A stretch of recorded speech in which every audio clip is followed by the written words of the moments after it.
Hello everyone and welcome to my mini Easter episode. Today you'll see this NES here, a little bit dirty, one my brother found for me at a Goodwill, and I'm going to show you how to do a very easy fix for a very common problem. Those you see there are a set of game bit wrenches and screwdrivers and pins, and this is something that you can find online for maybe like $10. It's kind of essential for picking up and cleaning consoles, especially Nintendo consoles, because with the exception of this system here, all Nintendo consoles require certain game bit pieces, especially something like the GameCube, it's built like Fort Knox, to actually get through and clean the insides. And if you're going to change save batteries and cartridges, anything like that, you need to get a set of those game bit screwdrivers. It's only pointing out just these 6 initial screws to take off the top, one in each corner and one in the front center and back center. Very easy. They're just little golden screws. They're pretty interchangeable. Most of the screws here, with the exception of 2 that I'll show you later, are basically interchangeable. You want to try and keep them where you got them if you can, but it's not a huge deal. These are just 2 on that side, 2 in the back there, and some on the side to take off the RF shielding. Very easy. The NES is a very simple system to take apart and do this very basic cleaning, because everything is very prominent. You can tell exactly what you're supposed to do as you're going. Really not very hard. Took off the RF shielding there. It's really not that dirty. Needs a little bit of cleaning up. And that again, it's just metal. You don't have to be too careful cleaning it. Just make sure anything that you do clean, use a little bit of compressed air to get any of just the basic dust out.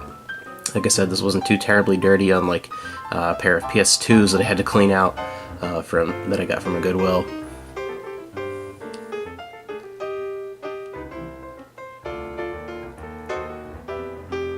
Alright, and the next thing here is, you'll see right in there, the cartridge bay, the little thing where you slide the cartridges in and then you push it down. You'll see those 2 screws in the back. See how one's gold and the other is silver?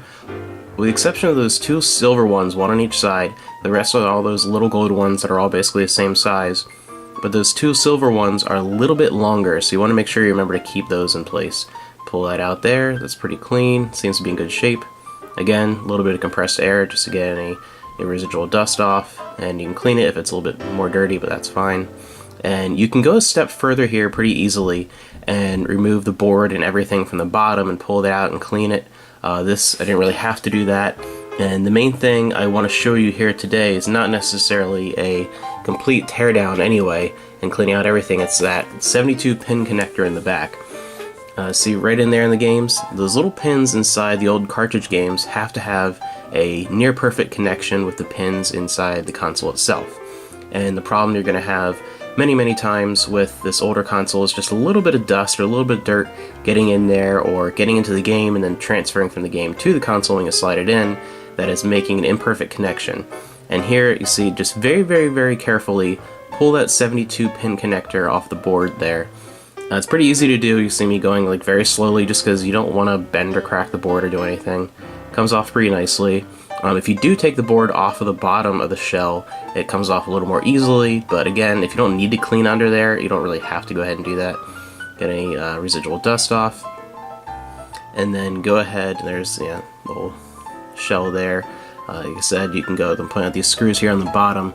There's a couple little more you see. There's anything that's really poking out to remove that from the bottom RF shield and just pull out the board. Very easy to do if you want to go ahead and do that. But for the purposes of this video, I'm just going to show you how to clean off the 72 pin connector. And right there, some 70% alcohol and a Q-tip is the best and just sort of simplest way to go ahead and do that. Just get a tiny bit, you don't want it to be too wet, and you can clean every one of those individually inside and out. And if you see a little bit of dirt in some of those harder to reach areas, you could even get a credit card with like a tissue or something around it and just get a little bit of rubbing alcohol in and rub in those little places you can see there. But again, unless it's really dirty, you can really probably just give it a good cleaning with the Q-tip. And you can do the same thing with your games. Make sure you do that not only to keep them clean, but if you keep your games clean, you're more likely to keep the console itself clean, and it'll be longer before you have to go ahead and do this again. So very simple thing to do, just a very tiny bit. Make sure everything's dry. You don't want to leave any residual moisture in there. You see how dirty the top of the console is. The inside wasn't too bad, there's a few scuff marks, and the easiest thing here, look at that, Mr. Clean Magic Eraser. That is what I use to clean the outsides of any console. It pretty much gets rid of almost any mark. You see how much cleaner that is? Just be careful though that you don't go crazy over any sort of logos, especially stuff that's painted on rather than etched into the system, because it can actually, you know, scrub out anything or even damage any sort of logos.